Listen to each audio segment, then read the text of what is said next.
J'appelle donc M. Christophe Poinceau à donner son exposé. M. Christophe Poinceau est directeur général délégué et directeur scientifique du BRGM. C'est tout à fait logique qu'on retrouve le BRGM à contribution dans cette session. On voit qu'il est tout à fait central à ces considérations-là. Donc, M. Christophe Poinceau a fait une thèse à l'école normale dans le domaine de la géologie, si je ne me trompe pas. Et ça l'a progressivement amené vers les déchets nucléaires, puis après plusieurs étapes vers le BRGM. Et il nous parle de risques et opportunités pour le nucléaire actuel et futur en termes de ressources minérales stratégiques. Et son thème reflète précisément le fait qu'il a quand même, au début en particulier de sa carrière, pas mal coltiné ses réflexions avec le nucléaire et la recherche. Donc merci pour cette introduction. Bonjour à toutes et à tous. Et je suis heureux d'être devant vous cet après-midi et donc pour aborder cette question importante du lien finalement entre l'énergie nucléaire, qui, je vais le rappeler dans un instant, est une des énergies décarbonées, donc importante pour notre transition énergétique, et puis la problématique des ressources minérales stratégiques. Alors, permettez-moi d'abord de redonner quelques éléments de contexte, même si je pense que maintenant, depuis ce matin, ça a été largement divulgué, et puis vous le connaissez bien, mais dans le contexte quand même actuel de la COP27, qui s'est ouverte en début de cette semaine, je crois que c'est important de rappeler que nous sommes tous engagés sur une transition majeure, qui est celle de réussir à réduire nos émissions de gaz à effet de serre pour limiter donc l'accroissement de température à la surface du globe, sachant que, comme vous le voyez sur la figure tirée du dernier rapport du GIEC ici, on est aujourd'hui engagé sur une courbe qui nous amène inexorablement d'ici le milieu de ce siècle à une élévation de température de 1,5 degré, donc largement plus importante si on ne fait rien que ce qu'on est censé collectivement viser, comme on en a pris l'engagement dans l'accord de Paris. Donc quand on regarde aujourd'hui notre mix énergétique à l'échelle mondiale, et je précise bien ce point-là parce que vous savez que celui de la France en diffère, ce que vous voyez sur cette figure, c'est les différentes sources d'énergie représentées donc en fonction de leur importance. Donc plus la bulle est grosse, plus elle est importante dans le mix énergétique mondial, et présentée en fonction de deux critères. Le premier, c'est donc les émissions de gaz à effet de serre. Donc plus on va être vers le haut de la figure, plus ça émet, et en même temps par rapport à ce qu'on appelle le facteur de capacité, donc la capacité à produire du kilowattheure au moment où vous en avez besoin, quelles que soient les conditions extérieures.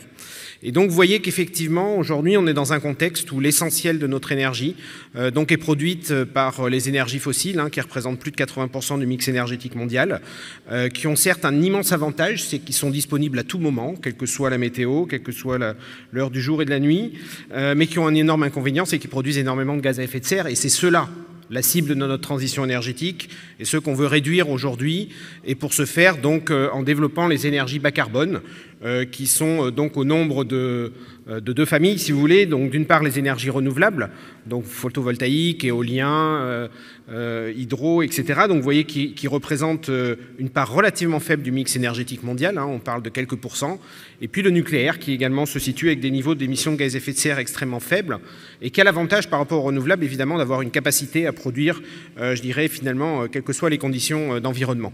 Et donc vraiment les clés de notre transition énergétique, c'est au-delà de l'amélioration inévitable et indispensable de l'efficacité énergétique, de réussir à développer harmonieusement ces deux sources d'énergie et de les inscrire dans un réseau donc j'allais dire énergétique, et qui permettent donc de les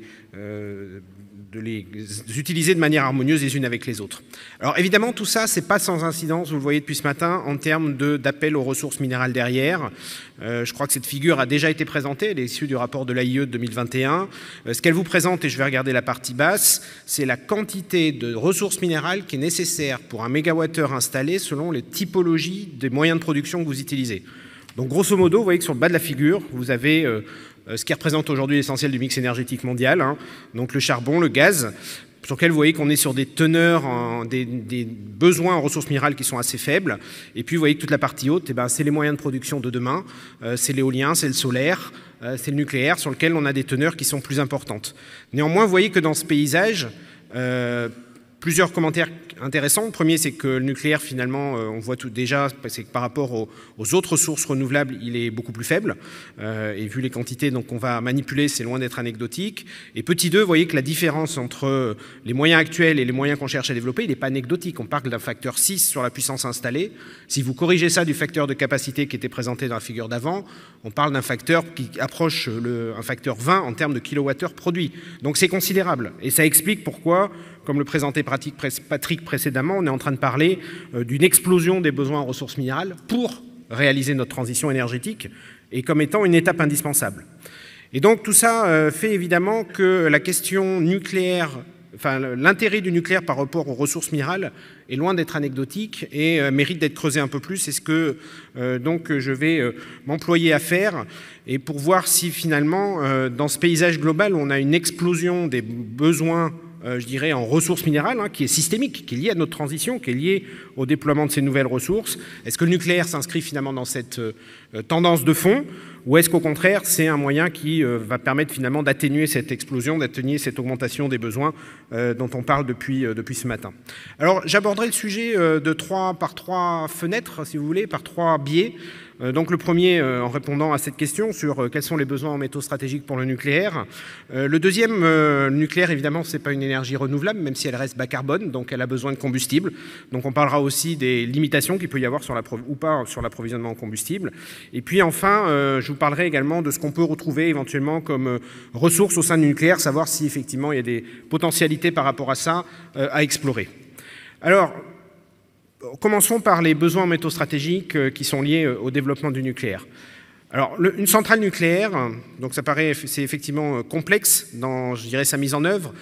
Dans son principe, ce que vous voyez, c'est sur la partie gauche, vous avez donc un système primaire qui permet de produire de la chaleur par les réactions de fission. Cette chaleur, elle va échauffer donc un circuit primaire qui va transférer sa chaleur à un circuit secondaire qui apparaît en bleu, qui va passer par une turbine et permettre de produire de l'électricité au travers d'un alternateur. Alors, quels sont les besoins principaux en ressources spécifiques, j'irai sur cette technologie en termes de ressources minérales? On va avoir d'abord évidemment des matériaux de structure qui sont importants. Une centrale nucléaire, c'est imposant en taille. C'est pas si imposant que ça quand on le ramène au kilowattheure produit, on y viendra dans un instant. Et donc, on va avoir des besoins qui sont liés en particulier aux conditions d'environnement très particulières qui y règnent en termes d'irradiation, de température, et donc qui sont essentiellement des métaux, des éléments métalliques ou des éléments d'alliage. Donc, vous en avez un certain nombre qui sont listés ici, j'y reviendrai dans un instant. On va trouver également évidemment des circuits électriques, mais ça je dirais comme partout finalement, donc avec des conducteurs particuliers de cuivre, on en a déjà parlé, mais ça peut être aussi aluminium sur les lignes haute tension. Et puis on va retrouver de manière très spécifique, donc évidemment, ce qui est nécessaire pour le combustible, alors l'uranium, mais aussi les gaines qui vont autour de ça, donc en zirconium avec des éléments d'alliage comme l'étain, le chrome. Et puis on va retrouver aussi des matériaux qui servent à contrôler la réaction nucléaire, avec des éléments très spécifiques qui ont en particulier des propriétés de capacité à piéger les neutrons. Alors, quelle est la disponibilité aujourd'hui de ces différents éléments et comment ça se positionne en termes finalement de concentration? Alors, ce que vous voyez sur la partie gauche, pour commencer, vous voyez que c'est une première comparaison déjà quand on prend, je dirais, des éléments de structure assez simples. On parle ici typiquement de l'acier et du fer, de la quantité qui est nécessaire donc par mégawatt installé selon les différentes sources d'énergie. Et vous voyez qu'on va retrouver finalement un peu des choses similaires à ce qu'on vient de voir il y a un instant, c'est-à-dire que le nucléaire est une énergie à très faible intensité matière et dont les besoins en ressources minérales, donc en ressources métalliques ici, restent nettement plus faibles que celles des autres moyens de production, à l'exception donc de l'hydroélectrique. Donc ça, c'est quand on regarde effectivement sur les matériaux de structure de manière globale. Quand on regarde de manière plus spécifique sur les différents éléments chimiques qui interviennent, vous voyez qu'effectivement, on va avoir quelques éléments qui vont jouer un rôle majeur, c'est-à-dire ce qu'on va trouver à l'échelle de, on va dire, plus d'1 tonne par mégawattheure produit, mais ils sont finalement en nombre relativement restreint. Et puis surtout, quand on met ça, on va le voir dans un instant, quand on regarde ça, la quantité que ça représente pour l'ensemble des mégawattheures électriques produits par le nucléaire, ça reste des volumes qui sont très faibles, notamment comparés par rapport aux autres moyens de production. Alors, ça ne veut pas dire qu'il n'y a pas de besoin en ressources minérales, mais on va avoir besoin de quantités qui sont beaucoup plus faibles, ce qui veut dire que le nucléaire, globalement, va avoir tendance à se positionner sur le marché de manière, je dirais, plus marginale. C'est pas lui qui donnera sa dynamique, qui imposera sa logique sur le marché. Il sera plutôt dans une logique de niche ce qui va lui permettre sans doute de passer au travers un certain nombre de gouttes d'eau, sachant qu'après, vous voyez qu'en termes de métaux qui sont concernés, on va retrouver essentiellement des éléments de structure qui interviennent notamment sur les différents matériaux métalliques spéciaux qui interviennent dans cet environnement. Et puis on va retrouver évidemment le cuivre qui est un invariant, je dirais, de l'ensemble des technologies. Alors tout ça nous amène à du coup des prévisions de besoins que vous allez retrouver sur la partie droite. Alors c'est des calculs qui ont été faits encore par l'Agence internationale de l'énergie.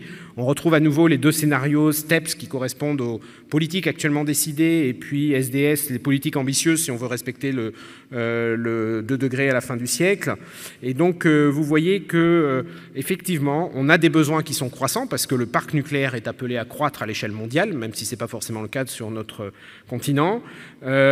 Et néanmoins, c'est des moyens qui restent relativement faibles. On est en train de parler de moins de 100 000 tonnes de besoins en ressources minérales pour l'ensemble de la production électronucléaire, là où on parle de centaines de milliers de tonnes, de millions de tonnes sur les minéraux dont on parlait précédemment dans l'exposé de Patrick Dug. Donc c'est une différence considérable. Et puis vous voyez aussi qu'on est sur un nombre d'éléments qui est beaucoup plus restreint. Et donc ça en fait évidemment un atout significatif par rapport aujourd'hui au monde dans lequel on est en train d'entrer, qui est un monde dans lequel les ressources minérales vont devenir un déterminant fort sur le développement des pays et sur la souveraineté. Alors comment ça se positionne globalement? Vous retrouvez ici un tableau de Mendeleïev qui a déjà été présenté par Patrick, donc c'est l'ensemble des éléments en bleu qui sont utiles à la transition énergétique, en jaune qui sont utiles à la transition numérique. Donc vous voyez qu'on est en train de parler de grosso modo les 2/3 du tableau de Mendeleïev, et dont ceux qui vont être essentiels pour le développement du nucléaire apparaissent ici entourés en vert. Alors je vous précise tout de suite que c'est ce que j'ai appelé le top 10, c'est-à-dire que c'est ceux dont la quantité est nécessaire de manière la plus importante, ce n'est pas les seuls, mais les autres vont être vraiment en quantité très faible. Et donc tout ça pour dire que bien qu'on soit dans un contexte d'explosion de la demande, bien qu'on soit dans un contexte où effectivement on se pose la question de savoir si on saura répondre aux besoins, clairement sur le nucléaire la question se pose différemment parce qu'on est sur des quantités qui sont beaucoup plus faibles. Néanmoins, et c'était le sens de ce transparent, il ne faut pas oublier qu'on va venir effectivement en concurrence avec les autres moyens de production par définition, et qu'il peut y avoir des besoins ou des nécessités d'arbitrage d'usage. Alors, quelques éléments de contexte qui restent néanmoins pertinents. Le premier, c'est notre difficulté systémique à ajuster l'offre à la demande dans les décennies qui viennent. On en a parlé dans la présentation précédente et dans les questions. Sur un certain nombre d'éléments majeurs, on va avoir un effet sans doute de décrochage du marché par rapport aux besoins. Vous avez ici l'illustration sur le cuivre. Aujourd'hui, les mines qui sont soit en fonctionnement, soit en projet, qui sont les surfaces que vous voyez au bas de la figure, ne permettront pas d'ici 5 à 10 ans de répondre à l'ensemble de la demande qui va aller croissant. Et même si on décidait, là, en sortant de cette réunion, d'ouvrir des mines de cuivre, ça ne changera pas grand-chose parce qu'il nous faut de toute façon une quinzaine d'années pour les ouvrir. Donc c'est un fait dont il faut qu'on tienne compte. Nos trajectoires aujourd'hui en termes de décarbonation et de transition énergétique ne sont pas forcément compatibles avec les ressources qui seront disponibles. Et donc ça peut impacter l'ensemble des moyens, et le cuivre on en trouve effectivement, comme je le disais, dans le nucléaire comme ailleurs. Avec une difficulté évidemment derrière tout ça, c'est qu'on a des prix qui sont extrêmement volatiles, et donc une difficulté pour des industriels de décider d'investir dans ce contexte-là.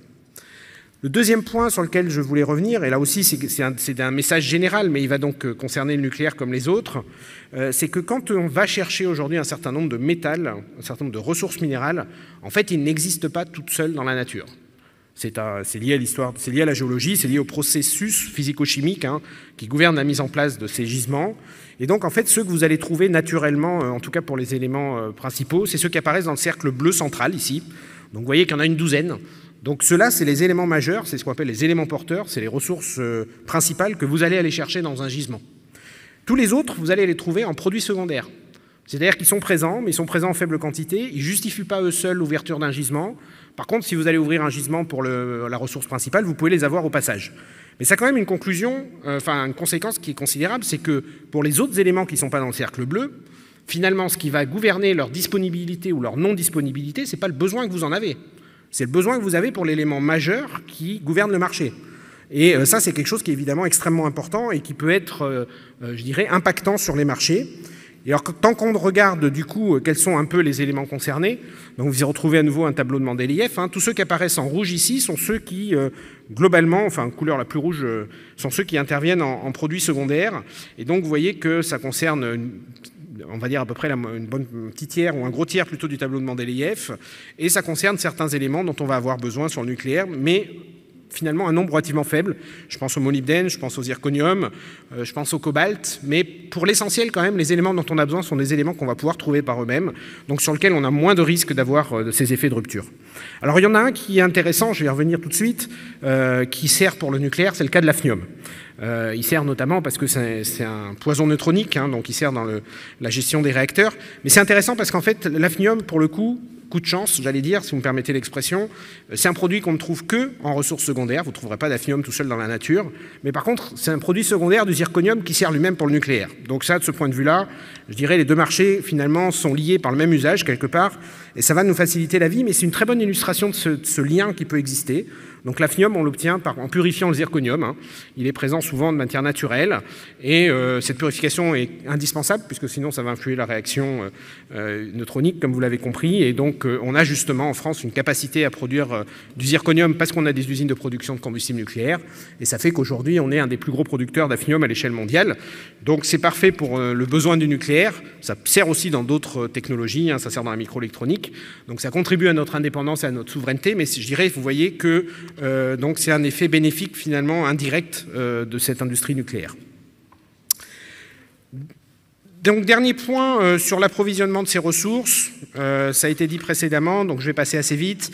Vous avez compris qu'on est dans une situation d'extrême dépendance vis-à-vis des importations, vis-à-vis de l'étranger. Ça a été dit de manière générale, c'est vrai pour une partie des éléments dont on a besoin pour le nucléaire comme pour les autres. C'est lié au fait que, vous le savez bien, on a désinvesti notre industrie primaire et notre industrie extractive, donc au profit de pays à bas coût de main-d'œuvre et à faible réglementation environnementale, et qui fait qu'aujourd'hui, effectivement, à quelques exceptions près, on est relativement absent du paysage mondial et donc on repose intégralement sur ces importations, avec évidemment un risque sur notre indépendance et notre souveraineté. Et tout ça donc requiert évidemment une prise de conscience collective, je crois qu'elle est là aujourd'hui, cette journée en témoigne, mais aussi la nécessité de mettre en œuvre un certain nombre de bras de levier pour corriger cette situation. Donc développer une meilleure connaissance, une meilleure intelligence des chaînes de valeur minérale, développer une industrie du recyclage qui est indispensable, mais qui ne répondra pas à l'intégralité de la demande. Donc, puisqu'elle n'est pas suffisante, développer une industrie minière à l'échelle européenne, à l'échelle française. Les annonces récentes sur le lithium sont un premier pas, mais on peut aller beaucoup plus loin. Et puis, last but not least, continuer à avoir évidemment un positionnement à l'international pour, je dirais, préserver des approvisionnements sur les ressources qu'on ne trouverait pas, je dirais, sur notre territoire européen, sachant que dans tous les cas, ceci doit se faire donc avec, dans des conditions d'exploitation qui n'ont rien à voir avec celles qu'il a pu y avoir autrefois, et avec un besoin de respecter des conditions environnementales et sociétales qui soient de haut niveau. C'est le sens de l'engagement de la France sur ces sujets-là et des messages qu'on peut porter sur la normalisation de la mine responsable. Donc voilà, je dirais globalement un peu le paysage en termes de risques, on va dire, sur le nucléaire concernant les métaux stratégiques. Et puis, donc vous voyez que finalement, par rapport aux autres énergies, en particulier aux autres énergies décarbonées, on a la chance d'être relativement désensibilisé par rapport à ces problématiques d'approvisionnement. Il y a des besoins, mais ils ne sont pas du tout du même ordre de grandeur. Et je dirais, ils facilitent finalement le fait qu'on arrive à passer entre les gouttes d'eau ou dans les mailles du filet du marché international et qu'aujourd'hui, on n'a pas de gros risques là-dessus, même s'il faut rester vigilant. Alors, évidemment, si j'en restais là, ça serait relativement incomplet par rapport aux besoins qu'il faut en termes de matière pour faire tourner une centrale. Et donc, évidemment, il est indispensable de basculer maintenant sur le côté combustible, puisque le nucléaire n'est pas une industrie renouvelable, a besoin de combustibles, qui sont donc essentiellement de l'uranium, engainé donc dans un gainage métallique, qui est un alliage de zirconium. Donc, commençons justement par cet aspect zirconium.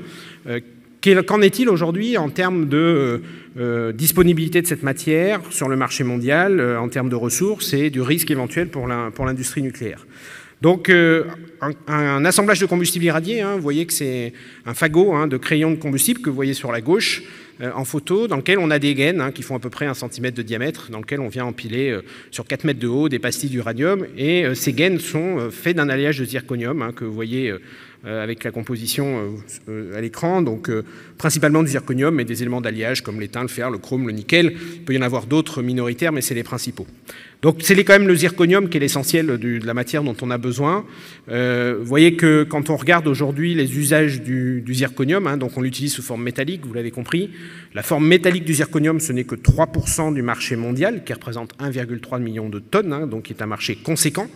Et vous voyez que dans ce 3% de zirconium métallique, on a 2% qui est lié vraiment au nucléaire et 1% qui est lié à d'autres usages. Donc on reste, et c'est une bonne illustration par rapport à mon propos précédent, minoritaire sur le marché mondial, même du zirconium. Et quand on regarde aujourd'hui d'où vient ce zirconium, donc vous voyez que c'est relativement bien réparti, on n'a pas une dépendance majeure sur un pays qui nous mettrait à risque, avec les deux grandes sources qui sont États-Unis et France, sachant qu'ici c'est non seulement la ressource minière, mais c'est la ressource minière transformée, ce qui fait qu'on voit apparaître la France.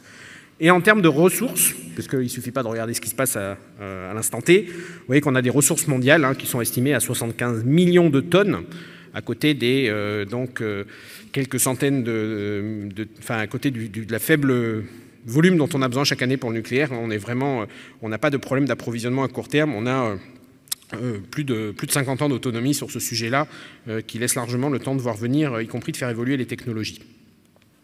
Deuxième point, donc l'uranium qu'on met dedans. Évidemment, c'est important. C'est lui qui apporte l'énergie, quelque part, par sa réaction de fission.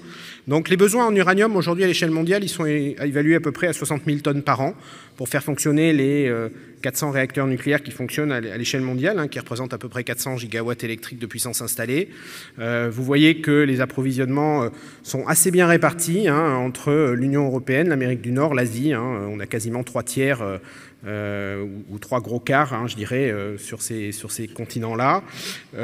Et donc, quand on regarde aujourd'hui, effectivement, donc ça c'est du côté du besoin, et du côté donc, de la production, on a une production qui est à peu près de 55 000 tonnes, avec comme acteur principal le Kazakhstan, qui représente à peu près une quarantaine de pourcents, on va dire, du marché mondial, le Canada, l'Australie et la Namibie, qui sont derrière des acteurs importants, avec, comme vous le voyez aussi au travers de cette figure, du coup des ressources qui sont disponibles globalement quand même sur l'essentiel des continents. Donc on n'a pas de... C'est pas comme le pétrole qui est localisé quelque part dans certaines zones, je dirais, très concentrées. Alors qu'en est-il sur les besoins futurs? Alors les besoins futurs, vous avez ici... alors tout ça, c'est des chiffres qui proviennent du livre rouge, comme on l'appelle, qui est produit par l'Agence internationale de l'énergie, de l'énergie nucléaire et l'AIEA tous les 2 ans. Donc ça, c'est les chiffres de 2020. Et donc vous avez ici les prévisions de croissance sur les besoins en uranium donc pour les 20 ans qui viennent, avec, vous voyez, 2 scénarios. Un scénario, on va dire, valeur haute, optimiste, sur le développement du nucléaire, qui sont les très continus, et puis un scénario plus pessimiste, valeur basse, donc qui est en très pointillé. Donc vous voyez que dans le meilleur des cas, c'est des besoins qui sont constants. Dans le pire des cas, pardon, c'est des besoins qui sont constants. Dans le cas le plus favorable au nucléaire, on va avoir des besoins qui vont augmenter. Pour donner un ordre de grandeur, on parle d'un facteur 2 en 20 à 30 ans. C'est à peu près, c'est un peu moins, mais ça donne la tendance. Et donc, quand on compare ça, évidemment, par rapport aujourd'hui à la situation du marché, on s'aperçoit que à très court terme, il n'y a pas trop de risques, d'enjeux. Par contre, on s'aperçoit que si on n'ouvre pas de nouvelles installations, de nouvelles mines, de nouvelles réserves, on aura un écart qui va se creuser sur le moyen long terme. Alors, j'ai pris ici la figure, on suppose qu'il n'y a que 85% des mines qui sont en fonctionnement ou qui produisent, parce qu'on a toujours des aléas dans une exploitation industrielle, quelle qu'elle soit, et c'est une valeur qui correspond à la moyenne, finalement, de ce qu'on a constaté ces dernières décennies. Alors, tout ça m'amène 2 commentaires. La première, c'est sur le fait qu'il faut avoir conscience qu'il y a des mines aujourd'hui qui sont à l'arrêt parce que le cours de l'uranium était très bas, donc il y a des capacités de suivre la montée en charge du marché. Et le deuxième point, qui était également pour dire qu'il y a des réserves qui sont présentes dans un certain nombre de pays et qui peuvent permettre évidemment de lisser ces éventuels écarts qui apparaissent sur cette figure. Alors qu'en est-il sur le très long terme, et je finirai là-dessus. On va pouvoir laisser quelques questions tout à l'heure. Oui. Donc sur les ressources naturelles, les ressources, je dirais, en uranium. Donc vous avez ici, sur la figure du bas, hein, la répartition des différentes ressources à l'échelle mondiale. Donc, vous voyez qu'elles sont pour l'essentiel, on va retrouver les pays que je mentionnais juste avant, hein, il n'y a pas de grande surprise. Donc l'Australie est clairement en tête de gondole, hein, comme on dirait, en termes de ressources connues, suivi par le Canada, Kazakhstan, Namibie, Niger, hein, et Afrique du Sud, voilà, qui sont en gros les principaux pays dans lesquels on a des réserves d'uranium conséquentes. Je vous ai remis le trait continu en bas de la figure, qui est le besoin annuel à l'échelle mondiale. Hein. Donc vous voyez qu'on est quand même largement au-dessus, sachant que ce ne sont que les réserves connues. Plus le cours de l'uranium va augmenter, plus on va investir pour faire de la prospection, plus on va trouver d'autres ressources. Hein. Et donc aujourd'hui, on estime plus de 70 ans d'autonomie, avec donc un enjeu quand même d'équilibre offre-demande, hein, aux fonctions du temps, comme je l'ai montré précédemment. Alors, donc ça c'est la situation, je dirais, en termes de ressources primaires. Mais dans le nucléaire comme ailleurs, puisqu'on en parle largement depuis le début de cette journée, on a également du recyclage qui peut exister. Et qui permet d'avoir un gain significatif, hein, sur ses besoins en uranium. C'est ce que vous voyez sur ce que je vais vous présenter sur la figure qui vient. Donc les chiffres que vous avez ici, c'est les besoins à l'échelle de l'ensemble de la France, on va dire plutôt sur les années précédentes, puisque comme vous le savez, on a une production un peu plus faible cette année, et donc des besoins un peu plus faibles. Donc on a besoin grosso modo de 1200 tonnes de combustible année après année, qui requiert une quantité de minerai d'uranium un peu plus importante à cause de l'enrichissement, je vous passe les détails, et si on n'avait pas de recyclage, il nous faudrait à peu près 9500 tonnes. Or, il s'avère que quand on regarde, donc on décharge autant de combustible qu'on en charge, hein, donc on en décharge de 1200 tonnes, mais quand on regarde la composition de ce combustible, et c'est la figure que vous avez à droite, vous voyez que même s'il est dit usé, en fait, il a encore beaucoup d'uranium, et une partie de cet uranium qui est utilisable. Vous voyez qu'il y a encore, grosso modo, donc aux alentours de 94-95% d'uranium qui est présent dedans. Alors certes, l'isotope fissile a décru, il est moins important puisqu'il a été largement utilisé. Il reste néanmoins plus important que ce qu'on trouve dans le minerai naturel. Et puis on a également du plutonium qui peut être également un élément fissile. Et finalement, la partie des déchets ultimes, qui sont vraiment des éléments qui finalement ralentissent la réaction neutronique, reste relativement faible, entre 4 et 5%. Et donc tout ça, évidemment, milite pour mettre en place un recyclage, pour réutiliser ces 95% plus 1% de plutonium qui sont utilisables. Et donc c'est le choix qu'a fait la France de longue date, hein, avec la mise en place d'usines de traitement-recyclage, hein, qui permettent de recycler le plutonium sous forme de combustible MOX et de recycler donc l'uranium sous forme de combustible, ce qu'on appelle du uranium réenrichi. Et donc, bon an, mal an, en mettant en place ces deux dispositifs, hein, ça permet d'économiser à peu près 20% de la ressource en uranium, donc 10% pour chacune des deux branches, hein, si vous voulez, rouge et bleu ici, en ordre de grandeur. Ça permet aussi d'isoler les déchets radioactifs et de pouvoir les confiner dans une matrice, je dirais, beaucoup plus vertueuse et efficace que les combustibles usés. Et donc ça, c'est un savoir-faire qu'a développé la France, hein, au travers des usines de La Hague et de Melox, hein, qui fonctionnent maintenant depuis plus de 40 ans et qui ont, je dirais, fait la preuve de leur efficacité. Donc ça, c'est déjà, je dirais, un élément de réponse sur dans quelle mesure le recyclage est capable de réduire nos besoins en uranium et donc d'augmenter la durée de vie ou l'autonomie qu'on peut avoir sur la ressource en uranium. Mais on peut aller encore plus loin. On peut aller encore plus loin parce que là, on le fait sur un recyclage, ce qu'on appelle un monorecyclage, un recyclage unique. Et en fait, pour des raisons que je ne vais pas vous expliquer, sauf s'il y a des questions sur ce sujet-là, mais on ne peut pas multirecycler à l'infini parce qu'on a des isotopes pairs du plutonium, hein, qui ne sont pas fissiles dans les réacteurs actuels. Par contre, c'est quelque chose qu'on pourrait faire à condition de changer de réacteur, de passer sur ce qu'on appelle des réacteurs à neutrons rapides. C'est-à-dire qu'en gros, retenez que c'est un peu ou prou le même type de fonctionnement, mais on a des neutrons qui sont beaucoup plus énergétiques. Donc il faut changer du coup l'environnement qu'on met autour. Il ne faut pas mettre de matière qui ralentisse les neutrons comme l'eau. Et dans ces conditions-là, on est capable d'utiliser tous les isotopes, et de l'uranium, et de plutonium, et donc d'aller beaucoup plus loin, parce que ça veut dire qu'on peut recycler finalement, tant qu'il reste de l'uranium et du plutonium, on peut recycler. Et du coup, les besoins en ressources naturelles sont beaucoup plus faibles. Vous voyez que pour alimenter quelque part une flotte de réacteurs nucléaires comme celle qu'on a en France aujourd'hui, 50 tonnes d'uranium appauvri seraient nécessaires au lieu des 8000 tonnes d'uranium naturel dont on parlait tout à l'heure. Et l'uranium appauvri, on en a énormément. On a aujourd'hui aux alentours de 450 000 tonnes d'uranium appauvri qui sont stockées sur notre territoire, qui sont directement utilisables. Hein. C'est le fruit des opérations d'enrichissement qui ont été conduites ces dernières décennies et donc qui donnent, je vous laisse faire la division 450 par 50, mais vous voyez que l'autonomie en termes de production électrique, en termes de ressources, elle est énorme. Elle est énorme et elle change considérablement le paysage. Alors vous en avez une illustration ici, je dirais, vous voyez que Sur la partie gauche de la figure, hein, c'est le cas actuel avec nos réacteurs dits thermiques, hein, où il nous faut 150 tonnes pour faire 1 gigawatt électrique. Vous voyez que dans ce cas-là, globalement, la quantité d'uranium sur Terre représente 50 gigatonnes équivalent pétrole, et vous voyez que finalement, par rapport aux ressources en pétrole, en gaz ou en charbon, ça reste relativement faible. Hein. Par contre, vous voyez que si on change de réacteur, toutes choses étant égales de par ailleurs, comme il ne faut plus qu'une tonne d'uranium pour faire 1 gigawatt, vous pouvez produire 150 fois plus d'énergie, et donc vous pouvez produire aux alentours de 7500 gigatonnes équivalent pétrole, et vous voyez que ça, du coup, ça devient la réserve énergétique principale, toutes choses étant, encore une fois, égales de par ailleurs. Hein, vous avez très largement démultiplié le potentiel énergétique qui est derrière la ressource uranium, et vous avez d'ailleurs, ce faisant, effacé totalement le besoin de nouvelles ressources naturelles, de nouvelles activités minières, puisque les stocks d'uranium appauvri peuvent être suffisants à ce moment-là pour répondre à la question. On va essayer d'arrêter maintenant pour des questions. Alors, c'est un peu difficile. Hein. Je vais juste passer à la conclusion, si vous me permettez, même si ça ne fait pas tout à fait encore le temps imparti. Mais donc je vous passe la question de la valorisation des ressources présentes dans les combustibles usés. Je pourrais y revenir si vous avez des questions sur ce sujet-là. Ce que je voulais vous dire en conclusion, donc, premier point important, c'est que donc on a une transition énergétique qui requiert de développer des énergies décarbonées qui sont des énergies extrêmement gourmandes en ressources minérales, à l'exception de l'une d'entre elles, vous l'avez compris, le nucléaire, qui donc de ce point de vue-là présente un intérêt évident dans une situation où on va avoir des conflits et des risques de rupture sur les approvisionnements. Deuxième point, vous voyez qu'en termes de ressources, de fonctionnement du nucléaire, on est clairement, il n'y a pas de risque à court terme de rupture d'approvisionnement sur l'uranium et le zirconium. Néanmoins, on a des risques, je dirais, d'à-coups à moyen terme. Hein, il est clairement indispensable de réinvestir dans l'amont du cycle hein, pour être en mesure de répondre aux besoins croissants. Et les opérations et le choix du recyclage qu'a fait la France est une option intéressante par rapport à ces besoins-là.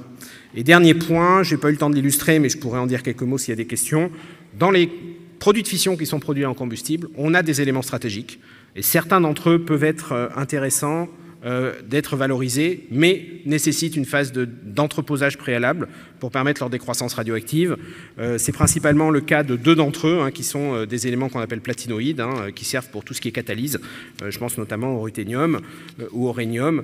Et tout ça, évidemment, supposerait d'adapter les procédés et surtout donc de pouvoir investir pour avoir ces phases d'entreposage et avant que ces matières soient utilisables. Donc voilà un peu, je dirais, la manière dont le nucléaire finalement s'articule avec ces questions de ressources minérales qui, contrairement aux énergies renouvelables, vous l'avez compris, présentent un enjeu nettement moins crucial pour le développement éventuel de cette source d'énergie. Je vous remercie beaucoup pour votre attention. Merci.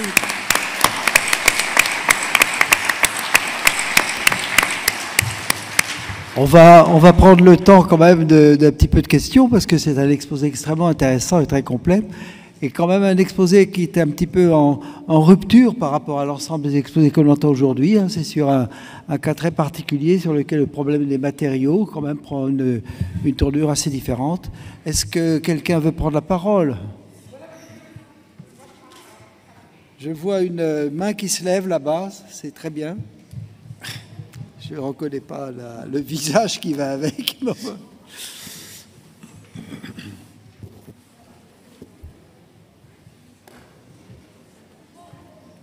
Bonjour, merci beaucoup pour cet exposé. J'avais une question concernant les réacteurs à neutrons rapides. Quelles sont les projections de mise en œuvre? Alors les projections de mise en œuvre dépendent des pays auxquels vous posez la question. Très clairement, il n'y a pas de besoins qui ont été identifiés, de perspectives, on va dire, dans les prochaines décennies au niveau français. C'est pour autant loin d'être le cas à l'échelle mondiale. Hein. Il y a un certain nombre de pays qui investissent fortement sur ces technologies. Je pense à la Russie, je pense à la Chine, je pense aux États-Unis, sur lesquels il y a des prévisions de déploiement, notamment sous forme de petits réacteurs dans les prochaines années. Après, c'est des choix politiques et c'est fonction évidemment de la situation énergétique de chacun des pays.